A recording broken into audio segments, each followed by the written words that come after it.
Hello there, welcome to the Saroy channel, wherever you are in the world, and so much love to each and every one of you. How are you doing? I do hope you're doing remarkably well. I'm doing great, thank you very much, and I'm so glad you've joined me for part 3 of the story tonight, because it's a fabulous, fabulous story, and we hear about an old man's encounter with a Bigfoot, although he doesn't realise at this stage of the game that that is what he's encountered. And let's continue with part 3 of our story. May the 3rd, 2003. They were predicting rain today, but I thought the weather forecast was horribly wrong. Let's just say, the weather started out rather lovely, but it suddenly changed dramatically. From sunny to grey and overcast. Awful pity, really. I love this time of year, I really do. When the bleached grass becomes green and the trees begin to burst with brand new life, boasting blossoms and green leafy foliage. I am not a domesticated person by any manner of means, but I decided to industriously wash the kitchen curtains, hanging them up on the line, given that they'd gathered a great deal of dust over the years, and the feeling of springtime in the air had given me a fleeting energy boost that does not happen very often to me. So I should fully maximize on its benefits. The wife would be proud of me. Of that I was most certain. By the time I'd taken the curtains down from the railings, washed them and hung them up on the line to dry, I was exhausted. I don't mind admitting that. I was certainly in need of a pick-me-up. A nice cold glass of ale would do the trick nicely, I thought. Soon I read the paper, drank down my ale, and fell fast asleep, awakened to the pleasant sound of rain pelting down on the roof. Then I remembered the washing on the line, and hurriedly dashed outside to retrieve the curtains. But they were gone. What had happened to them? I was completely befuddled, I hasten to say. Who had taken down my washing, and where was it? I decided to worry about the matter in the morning. And when I was greeted to a brand new day, to my amazement, I observed my washing had returned to the line, and was happily drying there under the morning sun. What the hell, I thought. This is crazy. Someone rescued my washing, and then hung it out again to dry, when the sun came out. Goodness gracious me, someone was certainly watching over me. But who? That was the question. June the 5th, 2004. I have no way of fully understanding or comprehending what actually happened to me today. But finally I have answers. All this time, when I knew something was clandestinely watching me from the shadows, it seems I was not wrong. I now know who killed a turkey for me, who chopped firewood for me, cleaned the barn out, rescued my washing from the line, saved me from burning to death in my own home. At long last, I have found the enigmatic answers to my questions. Of course, it stands to perfect reason that I shall not be telling anyone my secret. For a start, I doubt anyone would believe my story, and frankly, in their shoes, I wouldn't blame them either. So some secrets are best contained here in my journal, just like this one is. It had started by all accounts as a normal day. I went to town to restock up on supplies. I needed to buy plenty of tins for me and my beloved cat. I filled up my truck with gas, met a couple of locals in town for a bit of dinner. I had not seen Rose and Eli Riesling for a long time, you see. They're very good people, but I loathe the pity I sometimes see in their eyes. I think I'm a lonely man. They feel sorry for me. There's nothing more pitiful than people feeling sorry for you. It's actually quite condescending, really. While I do admit to getting lonely, despite what they might think, I have a very full, meaningful life. I enjoy reading and ambling around the countryside in my ATV, or even walking on foot. I also enjoy growing my own vegetables and tending to the maintenance jobs on the farm. But they don't understand any of that. I think they believe I'm miserable all the time, and that is not true at all. Of course I miss my beloved wife, but I've managed to make a good life for myself, and have a great deal of friends, especially with Gus and Maggie around. And let's not kid. I'm keeping my brain very sharp with my regular chess games with Gus. It must be so hard for you, Rose kept saying to me, being out there on your own in that farmhouse, with no one to look out for you. I can't imagine. Don't you worry that out there on your own, if something fortuitous were to happen, something quite dreadful, how would you ever manage to get any help? I've got Gus and Maggie, I said curtly. They're my nearest neighbours. We keep tabs on each other. Yes, but even so, don't you see, said Rose gingerly. Neighbours don't live in each other's pockets, do they? What I'm saying is that without someone else being on the farm with you, if you were to fall off a ladder perhaps, how would you get help? Those kind of things do happen. I mean, do you know so many accidents happen in the home all over America every single year? It's horrifying, and some are life-threatening, you know. Why, only 6 months ago I fell off the ladder when I was getting Christmas decorations out of the attic. I broke my ankle really badly. I was in dreadful pain. I couldn't get up, but thankfully Eli was there for me to squirrel me away to hospital, where I underwent a very swift operation. But what would you do in a similar predicament? I dread to think. I do not deny that Rose's ominous words did hit me hard. I knew she was right. Being alone out here on the farm does make me distinctly more vulnerable than most, even though Gus and Maggie check on me regularly. If anything untoward were to happen to me, time could be of the essence, I must admit, and it did leave me feeling unsettled. But you know what? I can't dwell on such bleak considerations that are beyond my control. But it's people like Rose who always make me dwell on worst-case scenarios. She does tend to be rather negative about things. You know what you should do, said Rose. Get a tenant, someone to live on the farm with you, so you're never alone, never on your own. That is exactly what I would do if I was wearing your shoes. I mean, I couldn't bear to live in a great big farmhouse all on my own, all alone, especially at my age. And you're the same age as I am. Rose's words in theory seemed like a good idea, but in practice it would mean I'd have to clean out all the spare rooms on my farm, throw out all the mess, and that is a non-starter for me. It's too much like hard work. I don't mind admitting when I returned from town, I felt ever so slightly downhearted, much as I like Eli and Rose. I'm afraid Rose is one of those insufferable people that sucks the energy out of you. I felt considerably drained after our rendezvous. I was almost feeling sorry for Eli, being married to such a pessimistic woman, who's always parroting on and on about things one does not want to think about, or would wish not to trespass across one's imagination.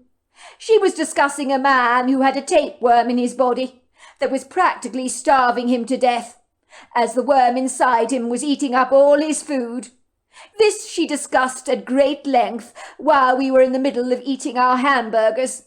Then she went on to share in detail the tragic story of a friend she knew, who was killed in a hunting accident. And she went into explicit detail about how his intestines came seeping out of his body after the bullet exploded in his guts. You were there at the time of the hunting accident, weren't you, Eli? He saw the whole thing, Joe. Please tell Joe, Eli, all about how the intestines looked like the big fat spicy sausages you get at the butcher's. I promise you, Joe, it was too terrible for words. Poor Eli here was having nightmares night after night, ever since the event. Weren't you, Eli? Eli grimaced. Rose, I would prefer it if we didn't talk about this while we were eating our hamburgers, he said obsequiously. It's not a memory I want to recall." "I know, dear. It's not easy reflecting over what happened to your friend. But the trauma counsellor told you it's good to talk about these things, didn't she?" Eli smirked. "To talk about my feelings, Rose, but not to keep harping on about the grisly details of the event over and over again. You keep bringing up my friend's intestines spread over the forest floor again and again, Rose, as if you're talking nonchalantly about buying sausages at the butcher's. I'll never feel the same about those spicy sausages again, not only because of what I saw in the woods, but because you keep harping on about the matter over and over again, never letting it drop for a moment." I couldn't help but agree with Eli on this. I mean, that infuriating wife of his goes into macabre detail over everything, which is hard going when you're trying to enjoy a burger. Suffice to say, when I got back to the farmhouse, I think I just felt a little down in the dumps. And I know what alleviates my depression faster than anything else in the world, and that's an ATV ride in the woodgrove. I find being among the trees is so reassuring. It brings me such peace of mind, and it was peace I was craving right now. I climbed onto my ATV and whizzed down the earthen trails of the woodgrove, scaring off some turkeys and a couple of startled deer in the process. But it was beguilingly beautiful in the woods, and I found the heaviness in my heart immediately dissipated. "Damn Rose," I muttered under my breath. "I'll be damned if she tries to ruin my peaceful life in this farmhouse by filling my heart with mortifying scenarios of dreadful things that might become of me, being stuck out here on my own." I think it was the images that Rose had planted inauspiciously in my head, like seeds that suddenly take root and mercilessly tease your imagination. I hasten to say an anger was brewing inside me, almost like a fire starter being thrown at some dry kindling, which begins to light up into an uncontrollable blaze, and is very tricky to put out. That was how my indignation appeared to be growing inside me. Without realizing it, I put my foot down on the accelerator rather too hard, and was zooming through the woodgrove at a ridiculously high speed. But I did not care. I was blowing all caution to the wind, and God only knows why. I think that kind of frustration can sometimes fuel an unsuppressed energy within you that can get a wee bit out of control. That was when I saw it. For some reason a tree trunk had fallen across the earthen path, and I had not seen it in time to break my ATV. The next thing I knew was I went flying out of my ATV. When it hit the tree trunk, I remember being flung over some ferns, which thankfully cushioned my fall. But my ATV had tumbled over on its side. I began to wince with pain as it shot mercilessly through my ankles, causing even the backs of my legs to throb violently. I tried to get back onto my feet. The pain was insufferable. It seemed like an impossible feat to overcome. I have never cried much in my life, but I don't mind admitting that tears glistened in my eyes as I wondered how the hell on God's earth I was going to hobble all the way from the woodgrove to the house on an ankle that was buckling beneath me. I was groaning and twisting in agony as the pain continued to shoot through my body, like fireworks on the 4th of July. All of a sudden, I got the profound sense that something was watching me. It caused prickles to creep up the back of my neck, and for my heart to beat violently against my chest wall, because something was there, and I felt incredibly vulnerable. And then I saw her. She was desperately shy, aloof, rather evasive even, but her desire to help me overcame her obvious reticence. When I saw her, I knew at once what she was. There was no doubt in my mind. But in truth, I thought her kind came out of fairy tales and modern-day hoaxes that people play on their friends.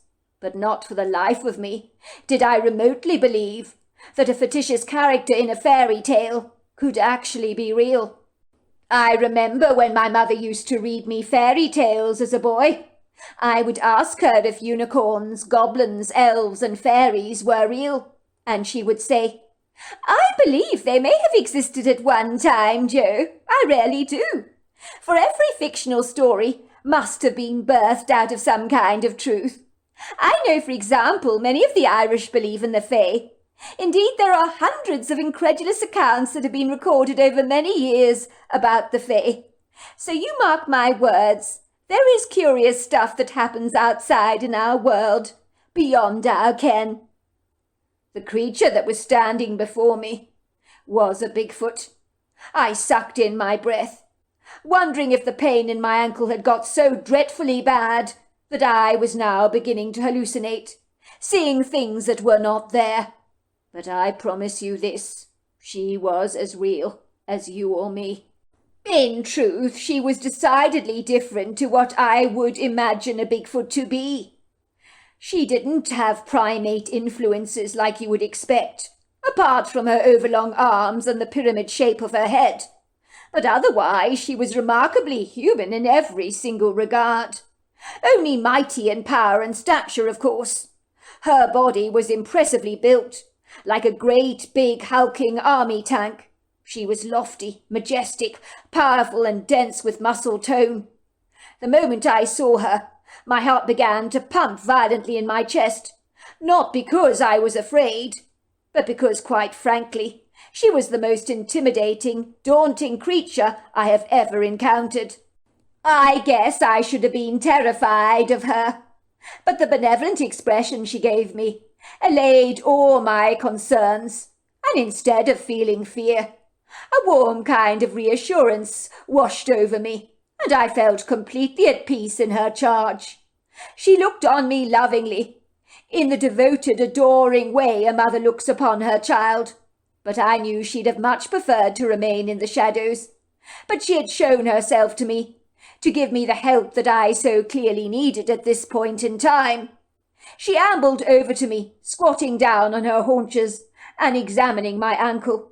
I was grimacing and wreathing and squealing out in pain, as the Bigfoot began to massage the area with her sausage-sized fingers. So the area became incredibly warm, and when I touched it, the skin felt hot, like when you dip your toe into a very warm bath. I watched befuddled as everything began to unfold, almost as if I was caught up in a dream. The Bigfoot scrambled over to my ATV and lifted this ponderous vehicle back onto its feet, and then lifted up the heavy tree trunk, pulling it out of the way. I've never seen such an extraordinary strength exhibited before, in all my life. She reached out with her arm and managed to get me to my feet. I hobbled awkwardly towards my ATV. The Bigfoot looked at me and spoke to me in a strange, rather idiosyncratic language, which incongruously I seemed to understand for some bizarre reason. "Kila kwasa Agrita," she told me. "My name is Agrita." "Kila kwasa okolokoshakasi." It means she watches and protects, and that's what I always do.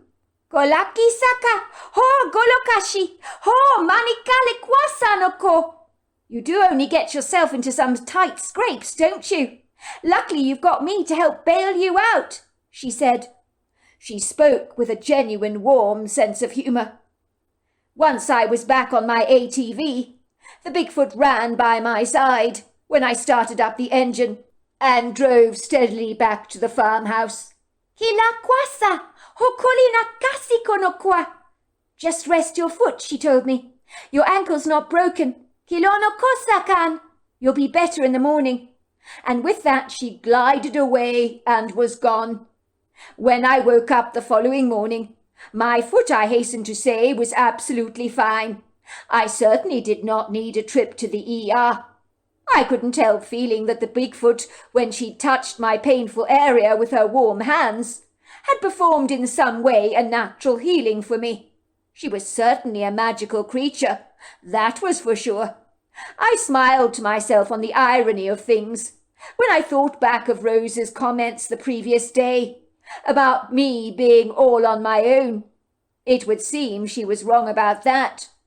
My Bigfoot friend has delivered me from harm on 2 separate occasions, but I'm not about to tell anyone about that. As I lay back on my grandfather's bed, Reading these outlandish accounts in his diary, I pondered over what the diary actually revealed. Had my grandfather really encountered a Bigfoot in the woods, a creature who'd watched over him all these years, who'd come to his rescue a couple of times, and killed for him a very sizable turkey, when his shooting skills had left a lot to be desired? Maybe the Bigfoot had felt sorry for him, being such a cack-handed hunter, and had intervened on his behalf, taking down the turkey my grandfather had intended to shoot for himself, with little success. The idea made me laugh.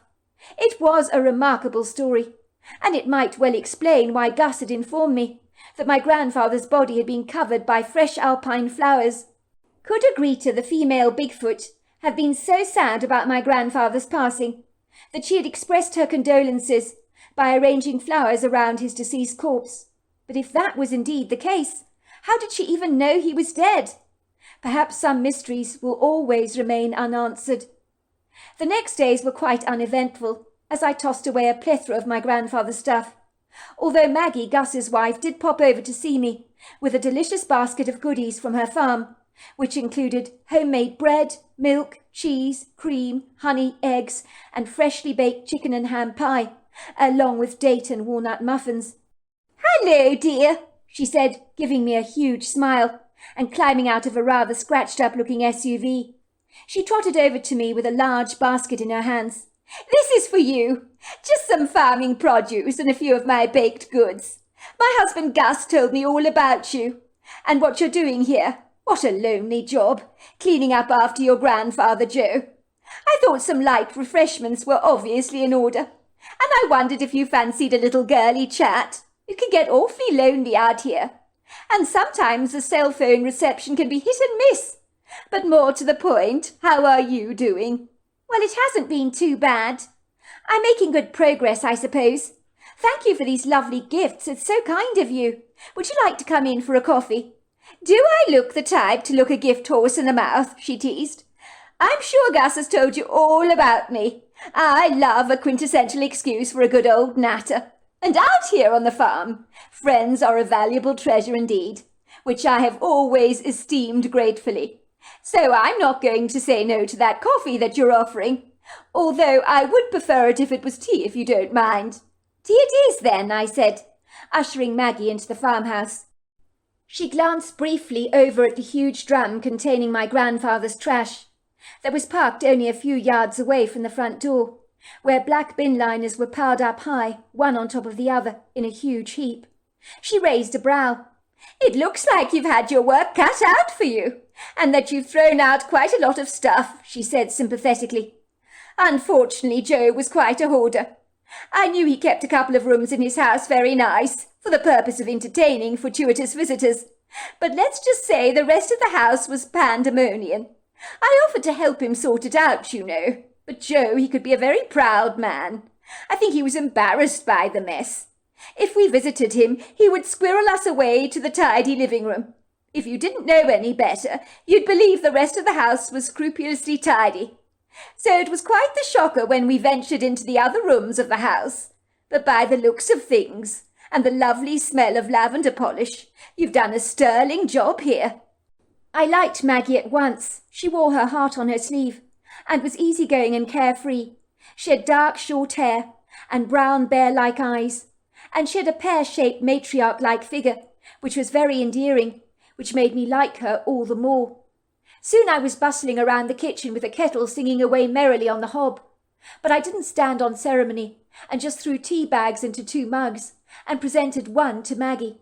She enjoyed her tea rather milky, but with no sugar. "I'm sweet enough," she told me. "I'm sorry about your grandfather, Joe," she said, her eyes dancing over to the urn that was still sitting on the kitchen window. "He was such a lovely man, he really was. We're both, well, me and my husband, of course, are going to miss him dreadfully, and Gus has now lost an invaluable bridge partner to boot. But what can I say? It was his time to go." "You believe that?" I asked her. "Oh, absolutely," said Maggie. "I think there's a time to be born and a time to die, like the Bible suggests. Your grandfather was one of the lucky ones, of course. He lived to a ripe old age. Some of us aren't that lucky. It was my husband who found him lying fast asleep on the couch, looking so incredibly peaceful. Only he wasn't asleep, of course. He was dead. I know, he told me about that, I said. Well, did he tell you about all the alpine flowers that were displayed around your grandfather's body? And the strange stones arranged on his chest? And furthermore, when he arrived at the farmhouse, the front door was left wide open, would you believe? I know your grandfather never locked his doors, which was something that always unsettled us, because I don't care whether you live in the heart of the countryside or not. You always hear in the news that bad things can happen wherever you live in the world. Your grandfather never entertained such bleak thoughts. He was a very upbeat man most of the time. Even so, finding the front door wide open, almost torn off its hinges, was oddly bizarre, I have to say. Well, I'm glad to tell you Gus did fix the door. He's very good with his hands, you know. I mean, I ask you, have you ever heard anything so incredulous in regards to rocks being displayed on your grandfather's body? Gus reminded me that on the Mount of Olives in Jerusalem, visitors to the graves there put stones on the graves after they visit their deceased relatives. I saw it myself, actually, when I visited the Mount of Olives on a trip to Jerusalem, about 4 years ago, I think it was. So many of the graves there were covered in rocks.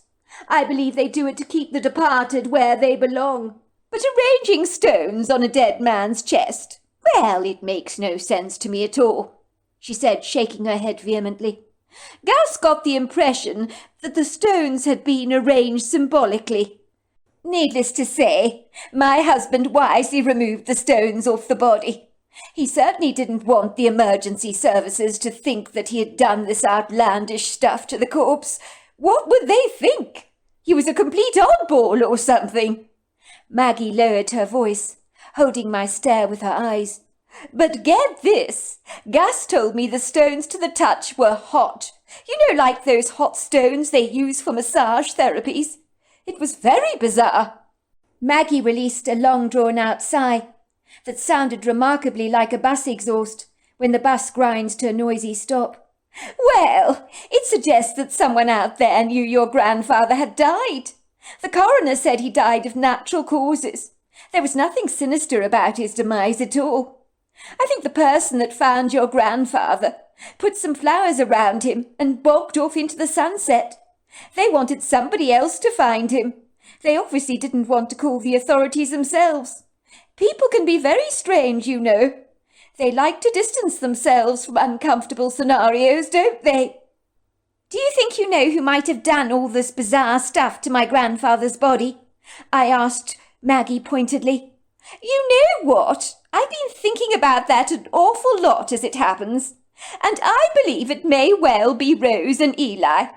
Now, they were very good friends of your grandfather's when he was alive, and Rose made no secret of the fact that she was worried about your grandfather Joe's safety when he was stuck at the farmhouse all on his own. Well, they can be an odd pair, the two of them. They used to keep pet guinea pigs, you know, and when one died, Rose organised a funeral for the thing with flowers and a complete ceremony. She's quite quirky, she really is. I think she might have arranged those stones on your grandfather's body. But for God's sake, don't tell anyone I told you this. But Rose, well, she's a bit eccentric. She's got a macabre fixation over death, you could say. Goodness gracious me, the last time I saw her in town, she was going on and on in great detail about a man's intestines falling out of his bowels during a hunting accident. That woman's got no scruples. She talks about the kind of things that gross most people out, but she seems to love doing it. I don't know why. It was good having Maggie over for tea, and her date and walnut muffins just melted in the mouth. But that woman could talk. Finally, when she was about to leave, her eyes glanced briefly towards the urn of ashes lying on the kitchen windowsill. Tell me to mind my own business, she asked me. But if you're planning to scatter your grandfather's ashes, I would highly recommend scattering them in the woodgrove. Your grandfather adored the woods on the property. As it happens, that's what I'm actually planning to do. Oh, I'm so glad to hear it, she said. 5 days later. I was feeling quite accomplished, I'd thrown up my grandfather's rubbish, disposed of unwanted stuff at a local charity shop in town, who were thrilled to receive some of my grandmother's old clothes that they described as vintage. "Some of these clothes from the 60s or 70s, they told me, are very collectible, you know." I'd cleaned up the entire farmhouse, and I have to say, it shone like a brand new pin. Floors had been polished, carpets had been hoovered, everything had been scrubbed and cleaned to perfection. You could have eaten your dinner off the toilet seat or on the floor. That was how scrupulously clean the place was. There wasn't a cobweb in sight, or even a mouse dropping anywhere. The house almost looked like a show home, despite, of course, the fact that some of the furnishings were rather outdated. But if those antique couches had been recovered in more in the vogue fabrics, you could bring them back to the 21st century without much trouble. The farmhouse smelt of lavender wood polish and a lovely natural rose bouquet that infused all the rooms. It was a natural air freshener I had bought at Macy's once, and I used it all around my grandfather's house.